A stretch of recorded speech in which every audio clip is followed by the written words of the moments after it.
What if you could earn up to 12% interest, backed by real estate, or even acquire properties for pennies on the dollar?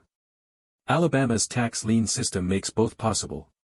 In this video, I'm going to walk you through exactly how it works, what changed in 2024, and what you need to know before you invest. Let's start with the basics. In the U.S., states fall into two categories: lien states and deed states. Alabama is a tax lien state. Here's what that means.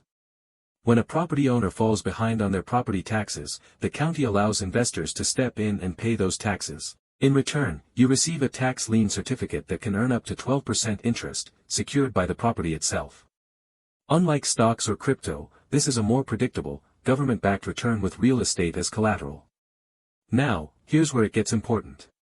Alabama actually operates under two different systems, and which one you're dealing with depends on the county. The older system is called the land sale system. Properties with unpaid taxes are auctioned each spring. The highest bidder wins and receives a certificate of purchase. If the owner doesn't redeem within 3 years, that certificate can turn into a deed. If nobody bids, the property goes to the state, and there are now over 20,000 of these properties sitting there. The newer system is called the lien bid-down system. Introduced by legislation in 2018, this system flips the auction model. Instead of bidding up the price, investors bid down the interest rate, starting at 12% and potentially going all the way to zero. The lowest bidder wins, pays the taxes, and then waits for the owner to redeem at that rate. Most counties in Alabama now use this system. So how do you actually make money? Most of the time, about 95%, the owner redeems the property. When that happens, you get your money back plus the interest. It's simple and predictable. If the owner doesn't redeem, that's where things get interesting. You can move toward foreclosure. For example, imagine a property worth $300,000 with only $3,000 in back taxes. Even after additional taxes and maybe $2,000 in legal fees, your total investment might be around $12,000 to $15,000, for a property worth much more. There's also something called over-the-counter liens. These are liens that didn't sell at auction and are already past the redemption period. You can often buy them directly from the county and move straight to foreclosure, which can offer some of the highest upside. Now let's talk about what changed in 2024, because this is where the strategy really shifts. First, properties that the state has held for more than 5 years can now be sold through online public auctions starting in 2025.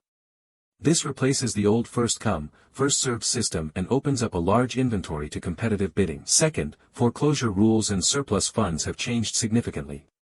This follows a U.S. Supreme Court decision stating that excess proceeds from tax sales belong to the original property owner, not the government. Under the older land sale system, owners can now claim surplus funds without redeeming, but they have to give up their redemption rights. There are still legal questions about whether that's fully enforceable. Under the lien bid-down system, the changes are even more important. The foreclosure period has been extended from 3 years to 4. Investors now have to provide detailed legal notice to all interested parties before filing. And during foreclosure, the property can be forced into a public auction instead of going directly to the lien holder. Any extra value goes back to the owner. What does that mean for you?